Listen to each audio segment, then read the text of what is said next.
Se realizará a continuación la entrega del Premio Libertad 2026 al señor Presidente de la Nación. Entregan la distinción el señor Alberto Venegas Lynch, acompañado por el Presidente de la Fundación Libertad, Gerardo Bongiovanni, y el Secretario General de la Fundación Internacional para la Libertad, Mario Vargas Llosa.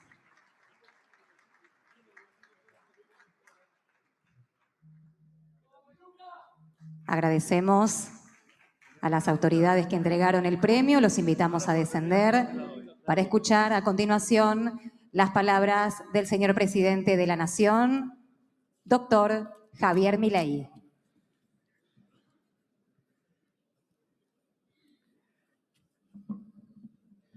Buenas noches. Gracias a la Fundación Libertad por esta invitación, por este premio, por este privilegio de que me estuviera esperando el prócer. Y para empezar, quiero expresar mi más enérgico repudio al nuevo intento de asesinato sufrido por el presidente Donald Trump.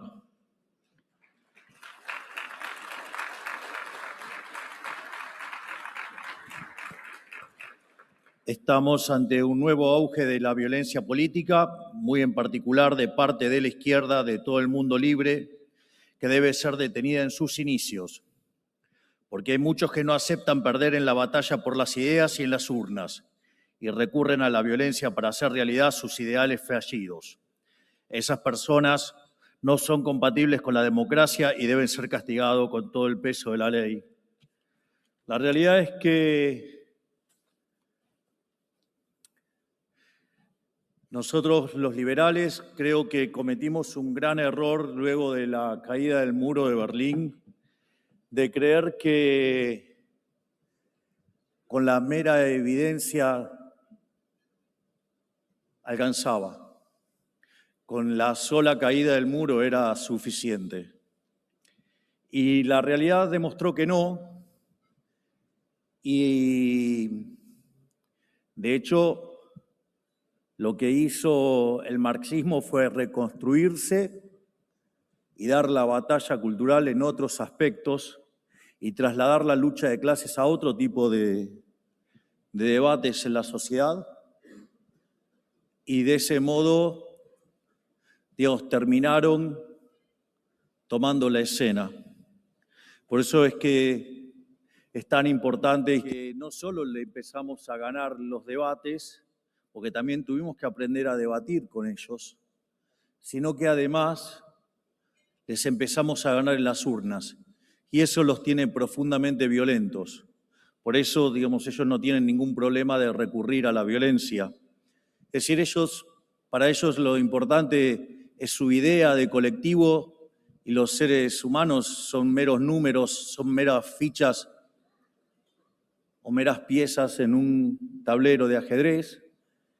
Y la realidad es que no tienen ningún problema en matarnos si es necesario. Así es que, por eso, no podemos abandonar la batalla en ninguno de los tres planos, pero tenemos que dejarlos en evidencia. La charla de hoy básicamente es mostrar que las ideas de la libertad funcionan. Siempre se nos acusó cuando planteábamos nuestras propuestas de que eso era un problema de la teoría, pero que en la práctica no funcionaba. Y hay una frase que suele utilizar el prócer, el doctor Alberto Venegas Lynch hijo, que dice: no hay nada más práctico que tener una buena teoría. Y lo que voy a mostrar hoy es que las ideas de la libertad funcionan. ¿Y por qué a todos los lugares del mundo que vamos tenemos tantos reconocimientos y somos tan ponderados? Porque básicamente lo que estamos probando es que las ideas de la libertad funcionan. Que todas esas cosas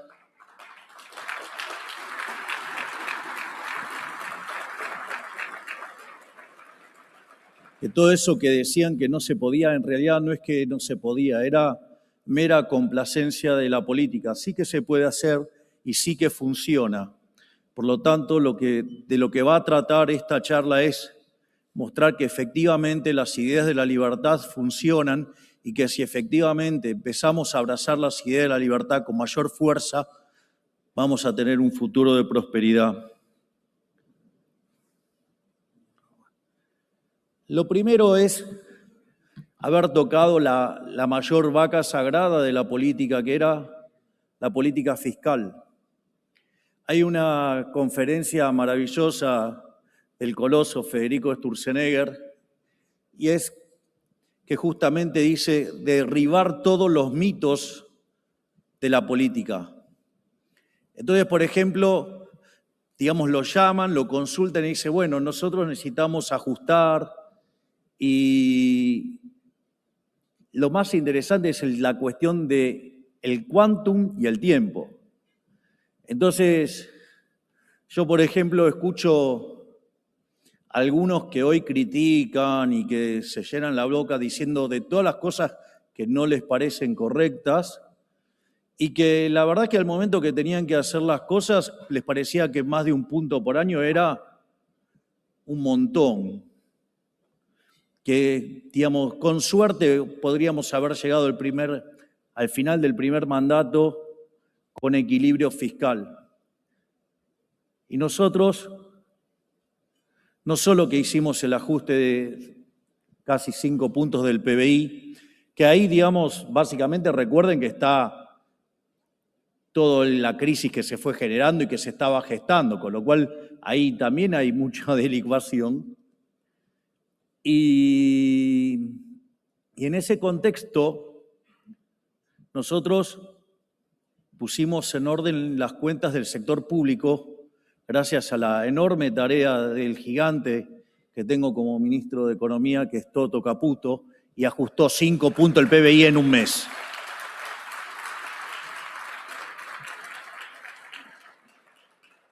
Por lo tanto, digamos, pasamos de tener un acumulado de 20 puntos de déficit en la gestión anterior a pasar a tener equilibrio y a estar, digamos, haciendo un profundo ajuste. Y esto, digamos, va a tener consecuencias muy importantes en la forma en la que se hizo el ajuste, porque recurrentemente la política siempre hizo, la primera opción siempre fue tomar deuda.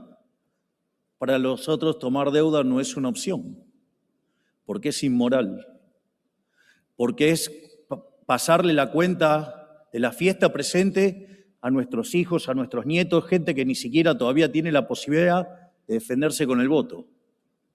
Por lo tanto, digamos, es profundamente inmoral.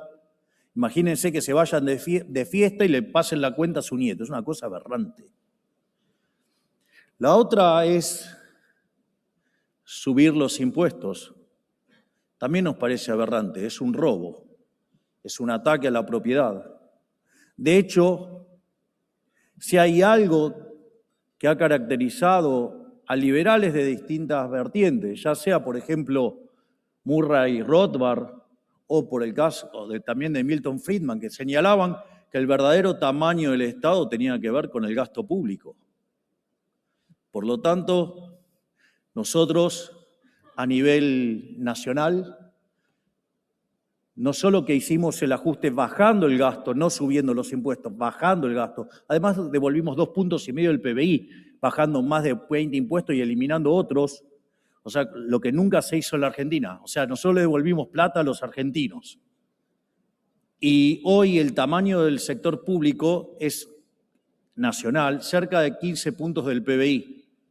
Y eso, si quisiéramos compararlo con otras épocas, deberíamos corregir por el acto de populismo salvaje de la presidiaria cuando empezó a dar jubilaciones sin aportes, lo cual, digamos, hace que sea más alto el peso del sector público para respetar ese derecho adquirido por parte de los jubilados.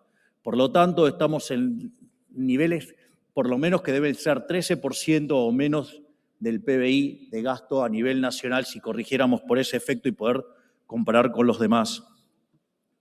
Pero no solo que hicimos eso, sino también, esa era una parte del problema. Si ustedes se fijan los números de 2023, la línea celeste es el fisco, pero el Banco Central tenía el doble de déficit que lo que tenía el Tesoro. Y eso era un problema muy complicado porque nos enfrentábamos a una situación que teníamos 4 bases monetarias venciendo un día, cerca de 9 bases monetarias de deuda en pesos venciendo en un mes. Por lo tanto, hubiéramos tenido una explosión de la deuda, digamos, de emisión de pesos y generar claramente una hiperinflación, sumado a que teníamos un sobrante monetario que era peor que el que había en la previa del Rodrigazo, y tal como estoy contando, el balance del Banco Central era peor que el que había en la época de Alfonsín, y ni que hablar de la situación de la deuda en pesos. Por lo tanto, ahí es donde estaba claramente plantada la hiperinflación, con una inflación que corría al 1,5 diario, porque a veces parece que nos olvidamos de dónde venimos, del desastre que teníamos. Sin embargo, a diferencia de otros programas de estabilización, que buscaban que antes le explotara la bomba a otro, o hacer aberraciones donde destruían los derechos de propiedad, como por ejemplo el Plan Bonex, así también es muy fácil, expropiando, es una solución que seguramente es muy simple para el político, pero es muy costosa para los argentinos de bien. Nosotros, gracias a la enorme tarea de Santiago Bausili en el Banco Central, Vladimir, que está acá, el propio Pablo Kirno, hoy canciller, empezamos a reconstituir las finanzas públicas y la hoja de balance del Banco Central, y hoy básicamente no existe más el déficit cuasi fiscal. Es decir, dentro de todas las aberraciones que nos han dejado, hemos limpiado el balance del Banco Central. Es decir, que le devolvimos a los argentinos 15 puntos del PBI. Si a eso le sumamos lo que bajamos de impuestos, les hemos devuelto a los argentinos más de 100.000 millones de dólares. Vaya que sí somos un gobierno liberal.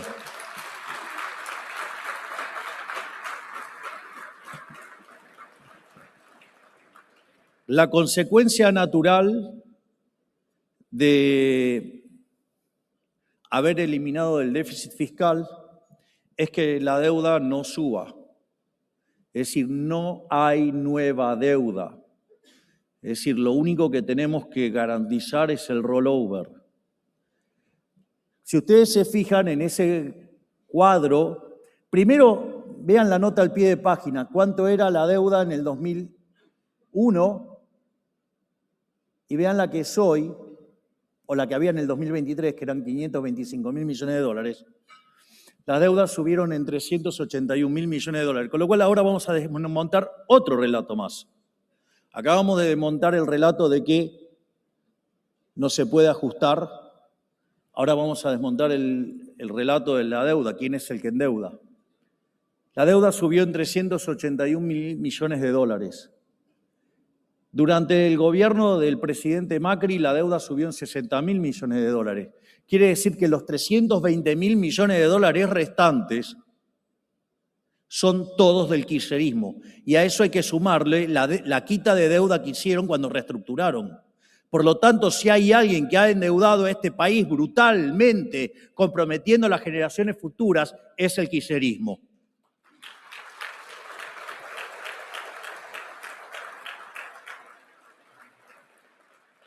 Y además, es interesante porque el gráfico puesto así muestra una caída durante nuestro gobierno, lo que va de nuestro gobierno, de 10.000 millones de dólares. Sin embargo, hay una parte que, como está medida en dólares, hay deuda en Argentina que está con SER, es decir, que tiene ajuste por inflación. O sea, es un instrumento que, fue creado, durante el 2002, 2003. ¿Cuál es el punto? El punto es que si neteamos el efecto de la apreciación cambiaria, digamos, dado que la inflación corre más que lo que es el tipo de cambio. Esa situación lo que hace es que la deuda cayera 35.000 millones de dólares más. Es decir, ustedes lo que están viendo que hace que, digamos, tiene la deuda casi constante es por el efecto del ser. Es decir, si no, la deuda hubiera caído 45.000 millones de dólares. Vaya que sí, somos un pagador serial y que hornamos las deudas.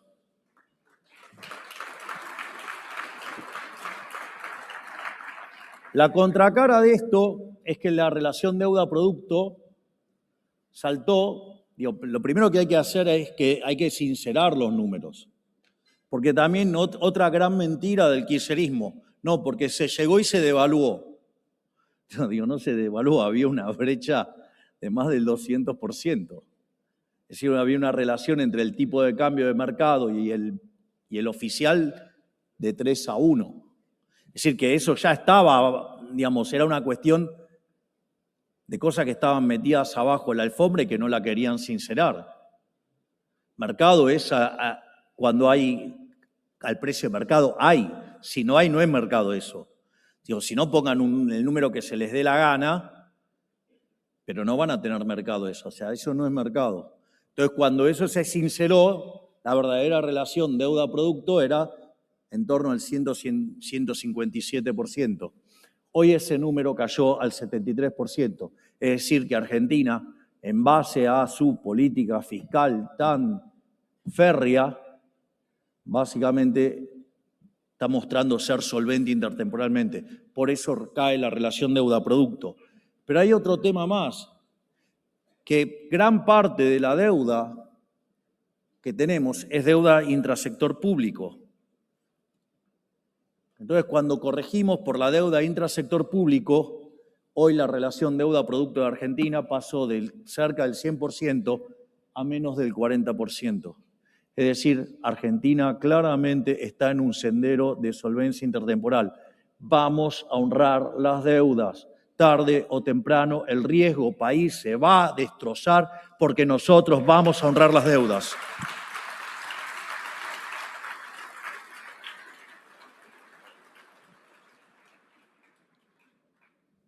Obviamente, otra cosa que también es importante, hay que poner las cosas en relativo porque uno no puede dejarse engañar por el relato kirchnerista. Si hay algo que los caracteriza, digamos, es relatar cosas y, digamos, y contar mentiras y engañar a la gente, digo, con sus mentiras. Otra gran mentira que señalan y suelen repetir los kirchneristas es, bueno, pero ahora festejan una inflación que era la misma que tenía Cristina. Es interesante porque lo que no pareciera que desconocen, la verdad es que son bastante ignorantes y bastante brutos, es decir, en economía, porque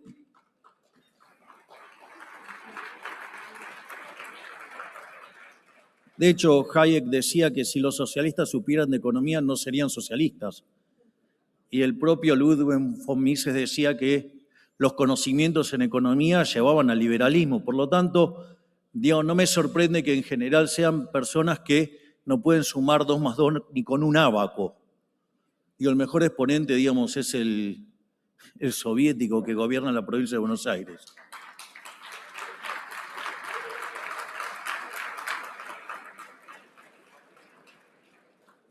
Pero al margen de eso, si ustedes se fijan, la dinámica que estaba llevando de aceleración inflacionaria, y de hecho Néstor Kirchner dejó más inflación que la que recibió, digamos, si uno corrige por el salto que tuvo la inflación en el año 2002, digamos, Cristina dejó más inflación que Néstor Kirchner. En su segundo mandato tuvo más inflación que en el anterior. En el gobierno de Mauricio Macri se terminó con más inflación que la que había dejado Cristina Kirchner y en el gobierno de Alberto Fernández muchísimo más.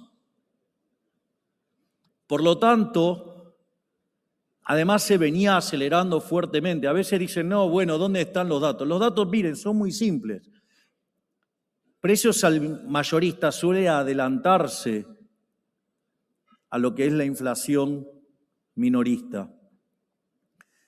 Digamos, salvo que responda a alguna cuestión muy puntual, digamos, igual por eso es tan importante este gráfico, porque muestra en términos de dimensión histórica lo que se enfrentó. Se enfrentó a algo parecido a lo que había en la hiperinflación del 91. Pero además, lo interesante es que los datos ya, digamos, eran puros en Venezuela. Es decir, imagínense que el más capacitado de ellos durante la pandemia publicó una nota en Pravda 12 que decía que cuando ustedes emitían la inflación bajaba. Así es que, imagínense, digamos, parece que nunca se enteraron de los rezagos de la política monetaria.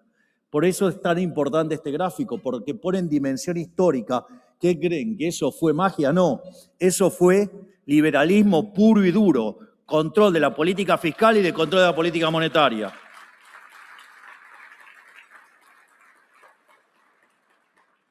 Pero está rebelde. Y acá lo tienen en una dimensión temporal más corta para verlo con mayor claridad, lo que fue la aceleración que venía tomando y cómo cayó fuertemente. ¿Quiere decir que esto está resuelto? No, no, para nada. Sigue siendo un número horrible, 33%. El tema es a dónde íbamos y a entender por qué hoy tenemos los números que tenemos. Lo primero que hay que comprender es que para mayo del año pasado, previo a que Manuel ganara la elección en la Ciudad Autónoma de Buenos Aires, la inflación había alcanzado el 1,5%. Es decir, claramente la inflación se venía desplomando. Pese, digamos, a todos los vaticinios, yo no me olvido que no, si abren el cepo, la inflación no puede bajar del 8%.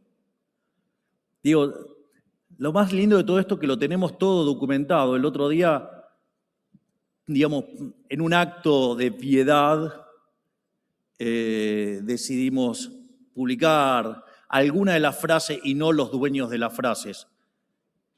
Pero la realidad es que ninguno de los consultores, salvo 2, pueden pasar la prueba del track record. Erraron todo. Por lo tanto, digamos, después de haber errado todo y tanto y tan mal, no sé cómo les da la cara para decir qué es lo que está bien o lo que está mal. Digo, yo recuerdo, por ejemplo, había uno que decía que si hacíamos todo bien, y siempre describía que estaba todo mal, por lo menos la inflación no bajaba del 400% el primer año. Entonces, después, ¿con qué caras vienen a criticar? Digamos, si traqueamos a todos los consultores, salvo 2, hicieron todo mal. ¿Con qué autoridad moral vienen a hablar? Si pifiaron todo. Casi que habría que hacer lo inverso de lo que dicen. Si hicieron todo mal, dijeron todo mal. Además de que omiten lo que pasaba en el Banco Central.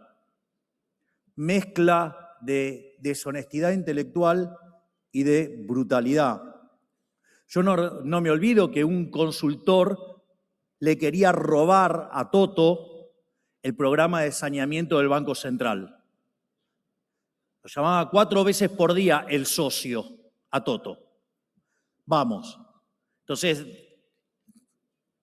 digamos, hay que dejar de aceptar a los mentirosos y a los hipócritas.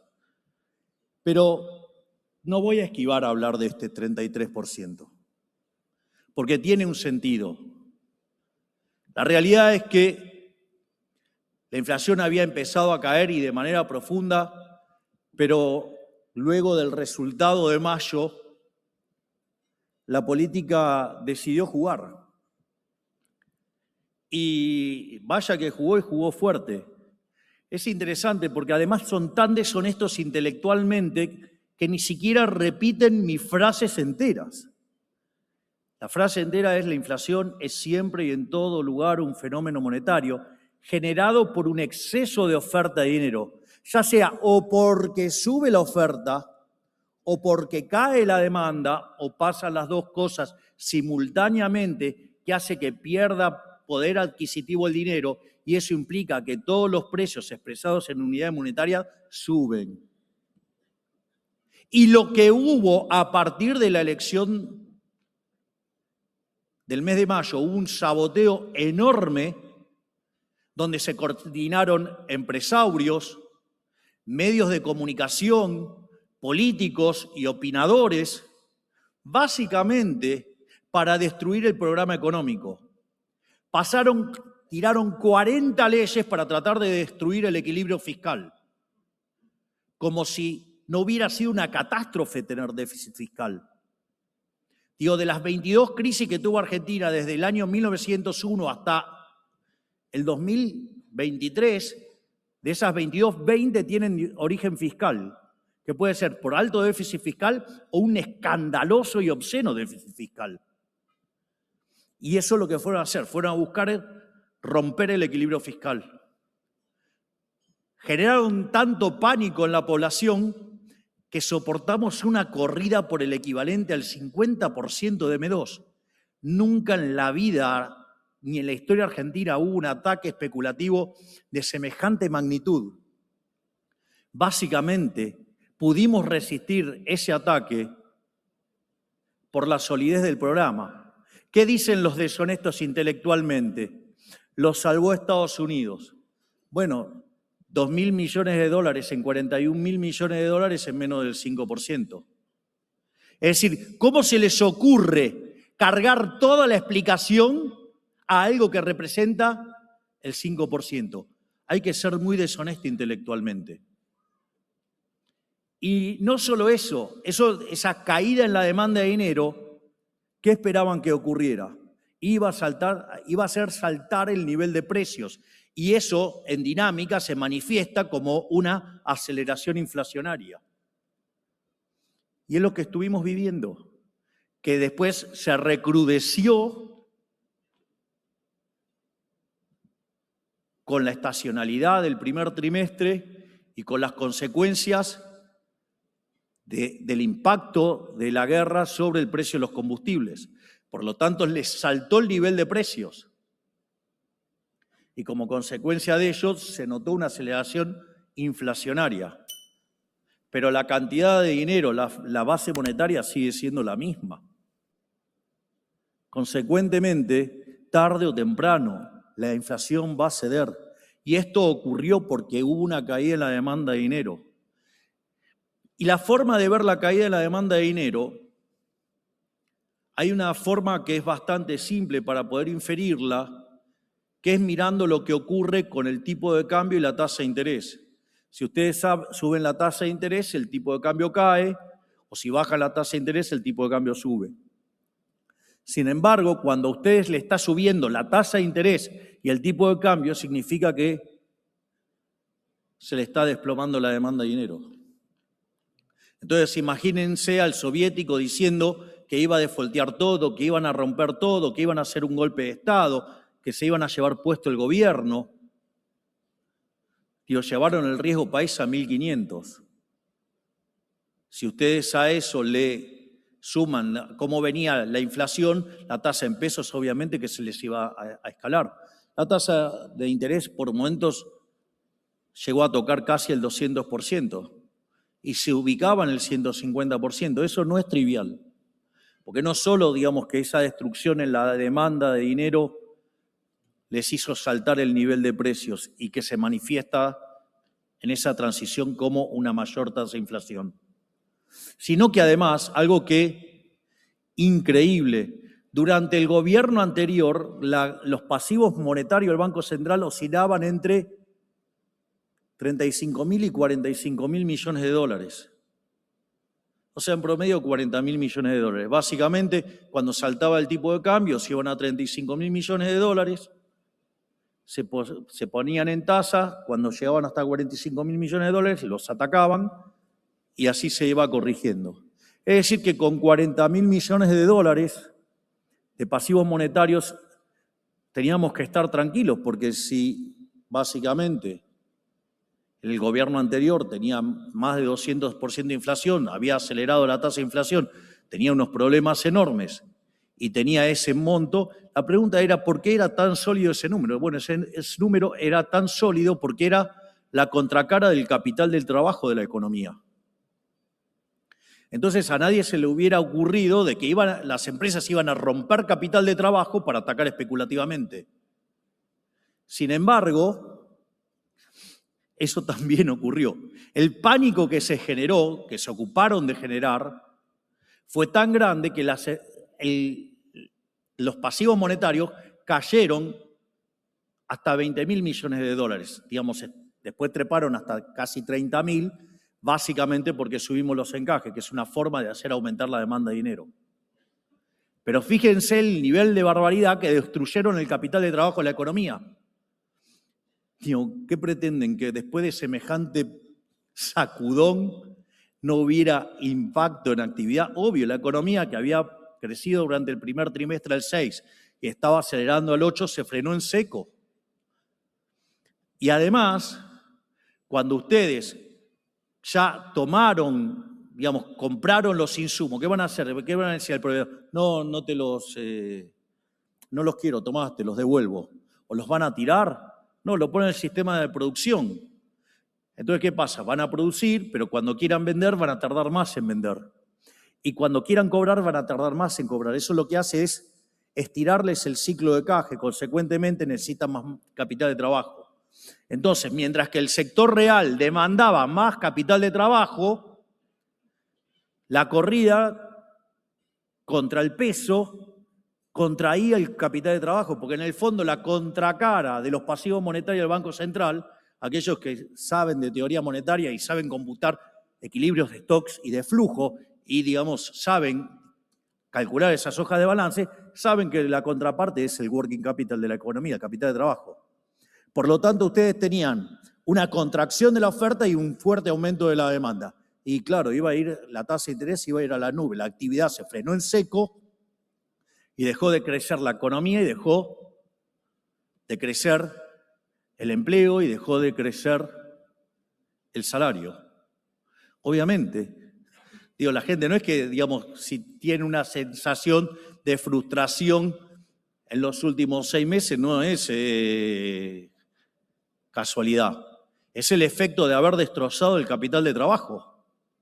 Afortunadamente, la reconstitución de la situación financiera y monetaria hace que hoy, digamos, el crédito haya empezado a crecer nuevamente, que se esté reconstituyendo el capital de trabajo y, consecuentemente, la economía. En marzo parece haber mostrado los peores números y empieza en abril a mostrar signos de recuperación. Se puede ver mirando la recaudación. Consecuentemente, este número es horrible, pero lo vamos a derrotar, porque nuestro compromiso es seguir haciendo lo que dice la teoría económica y la evidencia empírica, y no nos vamos a apartar un ápice de nuestra ortodoxia.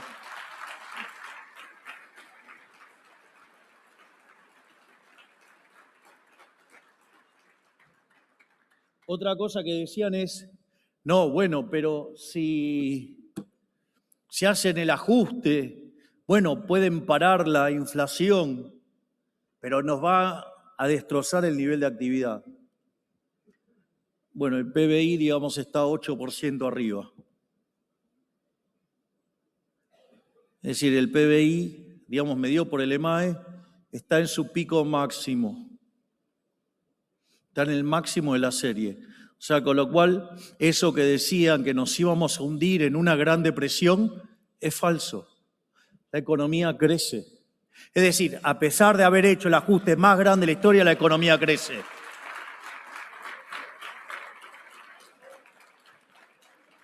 Es más, si toman el efecto del arrastre estadístico que nos dejó el kirchnerismo, que era una caída de 3, los números estarían en torno del 10% o un poco más. De hecho, si toman desde el piso que se tocó en abril, en realidad entre marzo y abril del 2024, la economía ha crecido 11%. Es decir, que cuando en ese momento dije lo peor ya pasó, efectivamente, lo peor ya pasó a pesar del ataque violento de la política contra el programa económico, que no se lo pudieron llevar puesto. Y que además la gente en las elecciones apoyó el programa con el 41%, sacándole 17 puntos de diferencia al kirchnerismo.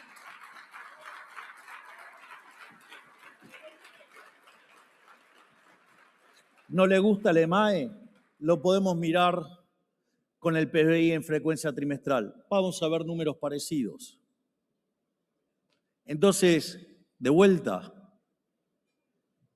dijeron que el ajuste fiscal era transitorio, demostramos que es permanente, estamos bajando la inflación. Sí, claro, hay oscilaciones. Es más, si ustedes van y buscan videos, tantos de Toto como míos, de la segunda parte del 2025, nosotros explicamos que no era un movimiento rectilíneo uniforme, que no era una asíntota perfecta, justamente porque estábamos viendo las barbaridades que estaban haciendo caer la demanda de dinero. Es decir, los videos están.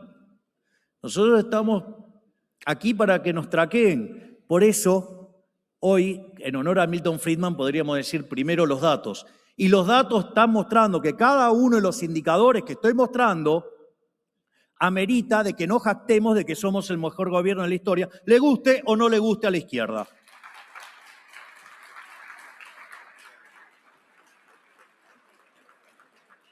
Lo otro es, no, pero se destruyen empleos y se pierde empleo y el empleo en la economía se está destrozando y todo el mundo está desempleado. Cuando yo miro los números, la realidad es que la cantidad de empleos desde que estamos en el gobierno subió en 113.000 puestos de trabajo.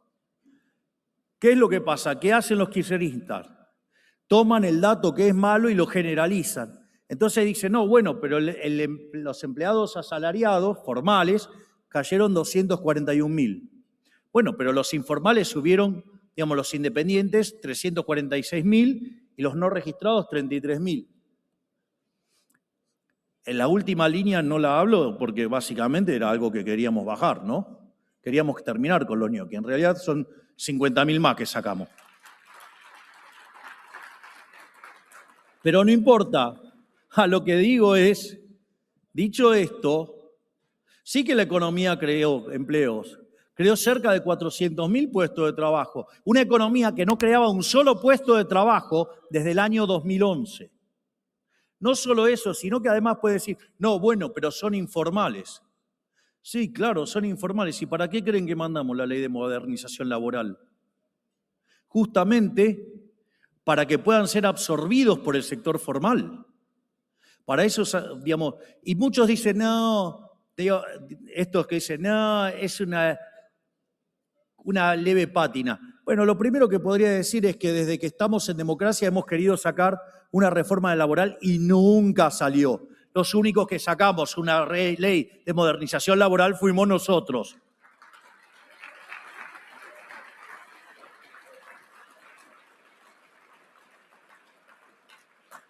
Pero no solo que sacamos una ley de modernización laboral, ¿no? Sacamos inocencia fiscal. O sea, por primera vez en Argentina revertimos la carga de la prueba. Siempre los argentinos de bien éramos culpables hasta que demostráramos lo contrario ante el fisco.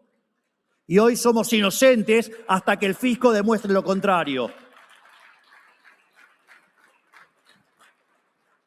También sacamos déficit cero. También aprobamos el acuerdo con la Unión Europea, Mercosur. También sacamos la ley de glaciares. Bajamos la ley de imputabilidad. Miren la cantidad de cosas que nunca se hicieron en Argentina y la hizo este gobierno. Gracias, doctora Bullrich. Gracias, Martín Menem. Gracias, Colo, por este laburo enorme. Menos mal que a este gobierno le falta política. Porque sacamos un montón de leyes en un mes y medio que no sacó nadie en 40. Pusimos las cuentas fiscales en orden, algo que no pudo hacer nadie en 123 años. Menos mal que nos falta gestión y política. Si no, seríamos Gardel con guitarra eléctrica.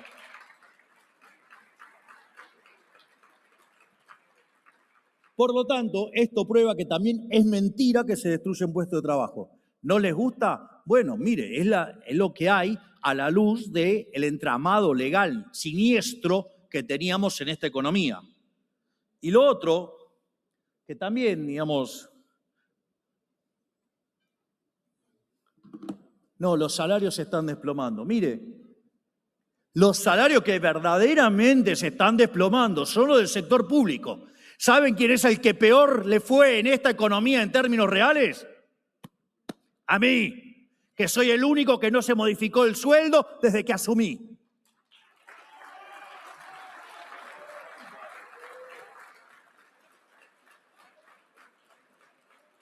De hecho, soy el presidente que menos gana en América. Y si alguien hizo el ajuste cayó en el sector público, es decir, pagó la casta.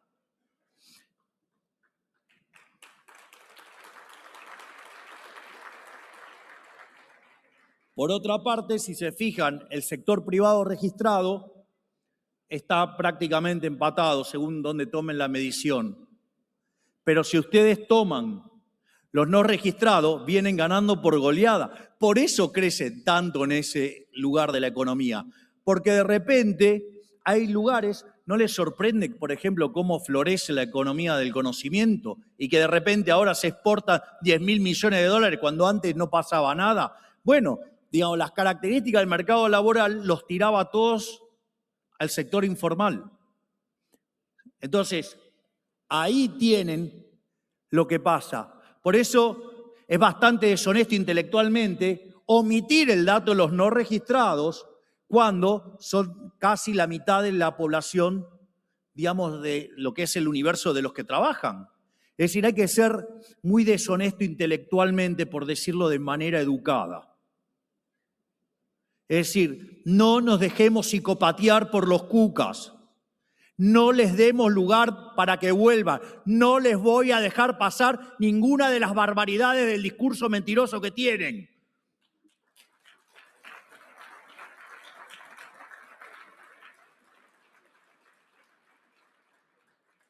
Porque les guste o no, nosotros sacamos a 14 millones de la pobreza. Bajamos la pobreza en más de 27, 28 puntos, porque si la toman en la secuencia mensual, arrancamos con el 57 cuando sinceramos. Por lo tanto, no nos vamos a dejar psicopatear. Y gracias a la gestión enorme de Sandra Petovelo al frente de Capital Humano,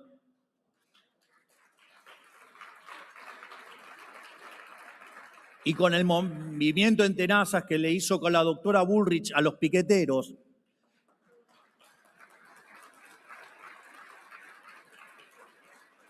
sin gastar un peso más, se duplicó la cantidad que le llegaba a los sectores más vulnerables. Y además le pusimos más plata a la política social. Consecuentemente, les duela o no a la izquierda, a los progres y demás, los que más gente sacaron de la pobreza fuimos los desalmados liberales.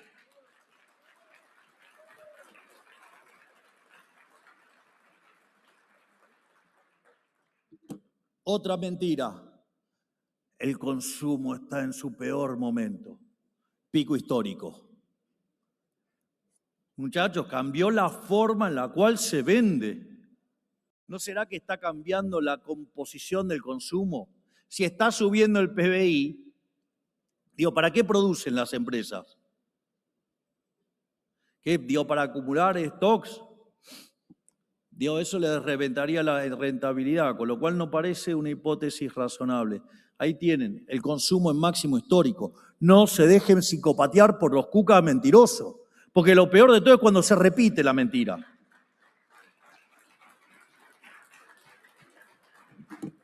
La otra mentira, no, el tipo de cambio está muy atrasado y entonces, ¿qué? Es el atraso cambiario más loco del mundo. Vamos a llegar a 100.000 millones de dólares de exportaciones. Parece, digamos, como dice mi amigo Ramiro Castiñeira, dice, es la economía de las 3 veces 100.000 millones de dólares. 100.000 millones de dólares que le devolvimos a la Argentina desde el fisco hacia los argentinos de bien, motivo por el cual cayó la pobreza. 100.000 millones de dólares de exportaciones y mal que les pese, 100.000 millones de dólares de RIGI. Vaya que esta economía sí funciona.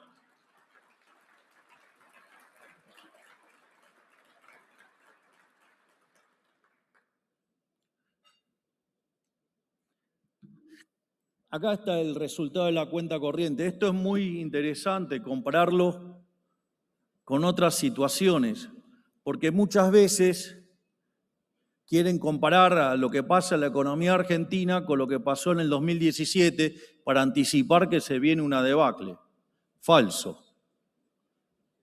Aquella economía tenía un déficit fiscal de 6 puntos del PBI y un déficit de cuenta corriente de 7 puntos del PBI. Esta economía tiene equilibrio fiscal y tiene la cuenta corriente prácticamente empatada. Es más, yo les digo algo, la cuenta corriente, digamos, tiene que ver con el déficit entre ahorro e inversión. Y si ustedes corrieron al sector público del medio, liberan recursos para el sector privado. Y es más, le voy a decir algo, si ustedes tuvieran déficit de cuenta corriente sin que sea culpa del sector público, significa que está aumentando la inversión del sector privado. Por lo tanto, digamos, no nos debería tampoco asustar, pero aún así tampoco tenemos déficit de cuenta corriente. Y si está generado por el sector privado, tampoco debería ser un problema. Dejemos de pensar como cavernícolas. Parece que no pudimos, ya no digo que no llegamos a Adam Smith, ni siquiera llegamos a los fisiócratas. Repetimos las estupideces de los mercantilistas. Digamos, no puede ser que seamos tan precámbricos. Pero no solo eso, otra barbaridad que dicen. No, este programa tiene un problema, no compra dólares. Bueno, ahí tienen las compras de dólares de Néstor Kirchner, de los dos gobiernos de Cristina, los que se compró en el gobierno de Mauricio Macri, los que se compró en los de Alberto Fernández, y el violeta somos nosotros.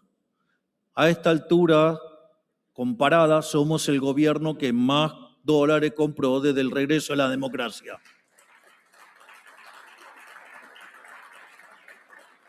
Vean que por cada indicador encuentran una mentira. No puede ser que nos dejemos psicopatear por los cuca. No puede ser que le compremos la mentira a los periodistas ensobrados y corruptos.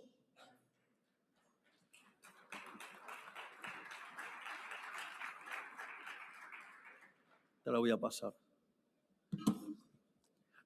Pero no solo que esta economía se bancó un shock político enorme el año pasado, sino que este año enfrentó también un tremendo shock externo negativo. Y a diferencia de otros momentos, que si hubiera pasado algo así, nos hubiera llevado puesto, hubiera generado un desastre en el mercado cambiario, hubiera generado un desastre en los precios. Frente a este shock externo negativo nos encontró con las cuentas públicas y externas en equilibrio. Y a diferencia de otro momento donde perdíamos reserva, el tipo de cambio se nos iba a las nubes, en lo que va del año compramos 7.000 millones de dólares. Vamos... ¿Qué parte no se está entendiendo? No se dejen psicopatear por los cucas. Entiendo que los cucas hablan para los cucas cabeza de termo, pero no puede ser que alguno que haya abrazado alguna vez las ideas de la libertad se coman todos estos relatos. No puedo creer que los tomen por tontos y que ustedes le compren porque tal o cual periodista mentiroso, ensobrado, corrupto repite esa mentira. Y lo peor de todo es que esa mentira no está solo en página 12 o es en 5N. están de los que supuestamente alguna vez defendieron la idea de la libertad y hoy son más zurdos que Página 12.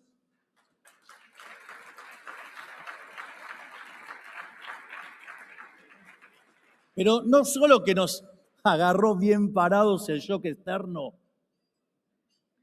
por tener equilibradas las cuentas públicas y externas, también nos agarró bien parado en términos de petróleo.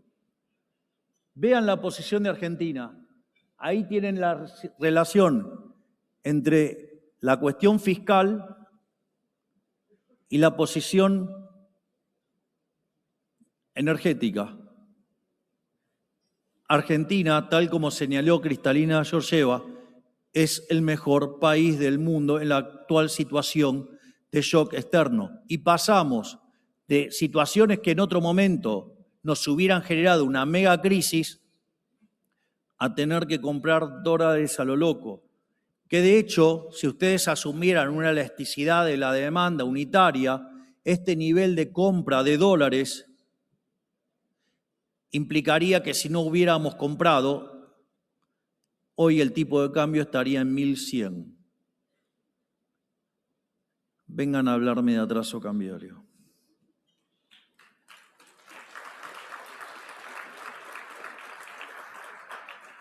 Digo, al margen de lo rudimentario, miren, voy a hacer solamente una reflexión.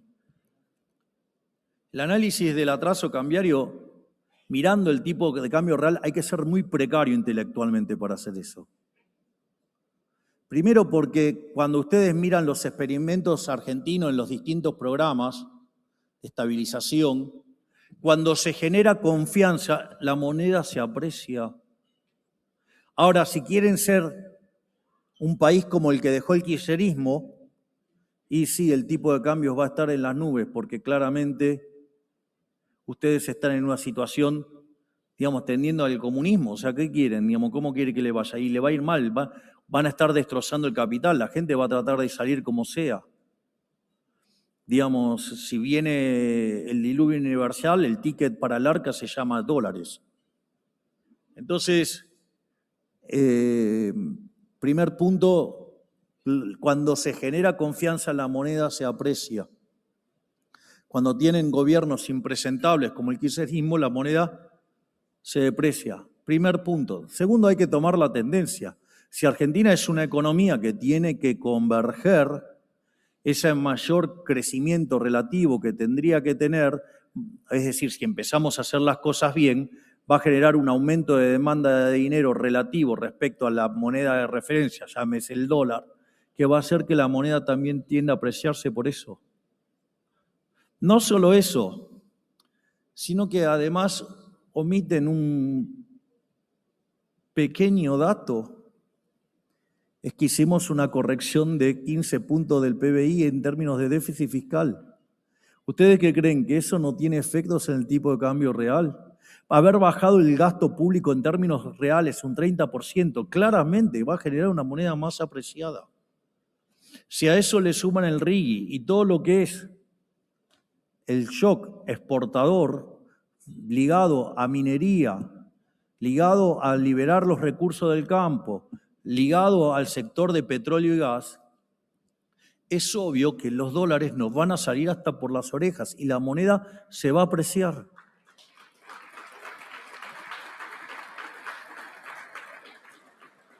Entonces, para los que patalean con esto, la pregunta sería, bueno, ¿qué es lo que están pretendiendo hacer? Porque nosotros, digamos, somos liberales, nosotros no decidimos a dedo qué sector gana y qué sector pierde. Don't pick the winners, o sea, nosotros no elegimos ganar. Nosotros nos dedicamos a nivelar la cancha, a correr del medio al megaparásito de la economía que es el Estado. Nos dedicamos a desregular. Gracias a la labor enorme del coloso Federico Sturzenegger, quitamos más de 15.000 regulaciones, subimos más de 40 puestos en libertad económica, una mejora que no tiene registro histórico. Por lo tanto, eso es lo que nosotros hacemos. Ahora la pregunta es, si me van a pedir que proteja a alguien, digamos, la pregunta es, lo voy a plantear brutalmente en términos de utilitarismo político. ¿Por qué yo debería beneficiar a 3 corruptos ineficientes en contra de 48 millones de argentinos? ¿O acaso es justo pagar los neumáticos 4 veces más caro? ¿O acaso es justo pagar los tubos de acero 3 veces más caro? Me parece que no. Es decir, y que lo paguen todos los nabos como nosotros con un gas más caro, por ejemplo, porque el tubo es más caro y el precio del transporte se traslada directo. Me parece que, digamos, si hago la cuenta en términos de utilitarismo político, no cierra. ¿Eso es suficiente? No, claro que no. La pregunta es, ¿y en términos de economía es eficiente? Mire, si cambian los precios relativos, usted va a tener un cambio de asignación de recursos. Entonces ustedes lo que me están proponiendo entonces es que yo tuerza la voluntad del mercado modificando los precios. O que, digamos, si alguien ganó y alguien perdió, entonces tengo que compensar al que perdió. Eso sería una aberración, porque eso va a implicar que ustedes quieren omitir el efecto de reasignación de cambio de precios relativos. Por lo tanto, el sector que se tiene que expandir no se expande y el sector que se tiene que contraer que se queda parasitando. Consecuentemente, ustedes no progresan. Lo voy a hacer con un ejemplo más violento para que se entienda. Muchos de ustedes recordarán la pandemia. Un elemento que eso está en un libro mío que se llama Pandenomics, está un montón de cosas explicadas, pero veamos el caso del barbijo. Frente a la pandemia hubo una reasignación de demanda, la gente que quería comprar barbijos. Consecuentemente, ¿qué tendría que haber pasado con el precio relativo de los barbijos? Tendría que subir. ¿Y eso qué haría? Que los recursos se reasignarían desde algún lado de la economía hacia los barbijos. Ahora, si a ustedes se les agarra el ataque, digamos, de planificador central, que puede ser en distintas escalas, pero querer tocar los precios es justamente un rasgo de intervencionismo. En ese contexto, se les ocurre hacer populismo y dicen, no, el precio de los barbijos no va a subir porque es una situación de emergencia. Qué caro que sería el populismo en ese caso, porque habría menos barbijos y consecuentemente se moriría más gente. De hecho, nosotros durante la pandemia hicimos populismo. Hicimos populismo con los barbijos, hicimos populismo con las vacunas, hicimos populismo con los test. Y la consecuencia fue que si Argentina hubiera sido como un país mediocre, hubieran muerto 30.000 personas. Y perdón el término, pero esos hijos de puta nos hicieron que murieran 130.000 argentinos. O sea, se llevaron la vida de 100.000 argentinos por hacer populismo.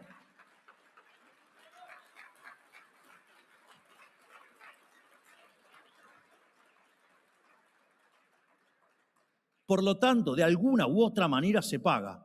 En ese caso se pagó con vidas humanas. En otro caso se paga con más pobres o con un peor nivel de vida, a costa de los ineficientes. El otro día lo escuchaba a Salvador Di Stéfano, dijo una frase, era genial. Digo, me encantó. Dice, ¿vieron que ahora todo el mundo come huevos? ¿Se dieron cuenta de eso? Todo el mundo come huevos. Entonces, ¿qué desayuna? Huevos. Sí, en distintas formas, o sea, un omelette, huevos revueltos, huevos, no sé, como fuera. Pero come huevos. La pregunta es, a los huevos, cuando comen la tostada con el huevo, ¿arriba le ponen mermelada? Digo, ¿a alguien se le ocurrió ponerle mermelada al huevo? Bueno, es un dato interesante. Están mandando la quiebra a los productores de mermelada. ¿No se dan cuenta de las aberraciones que dicen estos que están enfermos de socialismo?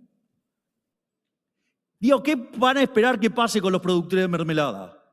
¿Y por qué, digamos, eso, si le pasa al productor de mermelada, nadie se queja? Y si le pasa, digamos, a don Chatarrín, todos ponen el grito en el cielo. ¿Por qué? ¿Porque tiene más poder?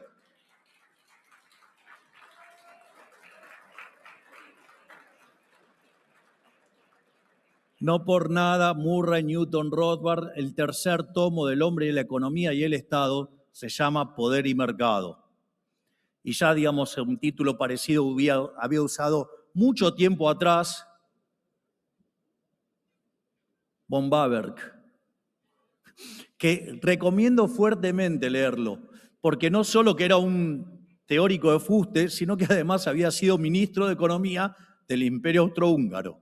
Con lo cual, cuando le describe las cosas que se cocinan en el poder, digo, vale la pena aprender bastante y para ser bastante más mesurado al momento de opinar, porque les puedo asegurar que estar sentado en la silla eléctrica es bastante más complicado que estar desde una pantalla opinando. Pero más allá de eso, que, digamos, lo más importante es si los argentinos están bien o no, y es si las políticas son justas o no.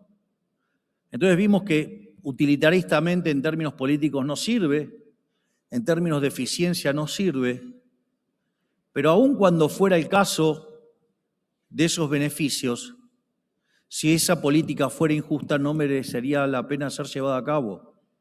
Entonces a mí alguien que venga y me explique por qué robar el fruto del trabajo de otra persona, cercenarles la libertad está bien, porque para mí robar y cercenar las libertades está mal. Tanto, digamos, los impuestos, tanto como las regulaciones son vulneraciones al derecho de propiedad y eso está mal y esas políticas son injustas e inexorablemente van a terminar mal. ¿Y saben qué? Tenemos evidencia empírica argentina de los últimos 100 años que lo que hicimos sistemáticamente fue violentar el derecho de propiedad y eso fue lo que nos hundió. Pero más allá de eso, hay un elemento muy positivo para terminar la presentación, porque ya vimos que el producto está en máximos históricos, vimos que el consumo está en máximos históricos, que las exportaciones en máximos históricos, que el RIGI viene funcionando bárbaro, que se está recomponiendo el crédito, con lo cual todo nos hace más optimistas hacia adelante. Entonces la pregunta es si la inflación va a bajar. Y si el problema fue que la inflación se generó por caída en la demanda de dinero, entonces veamos qué está pasando con la demanda de dinero. Y vimos que si el Banco Central no hubiera comprado más de 6.000 millones de dólares, el tipo de cambio estaría en 1.100 y hoy la tasa de interés está en torno al 20%. Esto quiere decir que la demanda de dinero está subiendo y que por ende la inflación va a caer. Y si ustedes miran este gráfico y miran tipo de cambio y tasa de interés local, Argentina en este contexto mundial fue el que mejor se desempeñó en términos de apreciación del tipo de cambio y en términos de caída de la tasa de interés. Por ende, la demanda de dinero en Argentina se está recomponiendo. Consecuentemente, tarde o temprano vamos a derrotar la inflación. Por lo tanto, vamos a hacer de Argentina el país más libre del mundo y no tengan dudas que el liberalismo va a salir adelante. Que Dios los bendiga a todos, que la fuerza del cielo nos acompañen y ¡viva la libertad, carajo! Muchas gracias.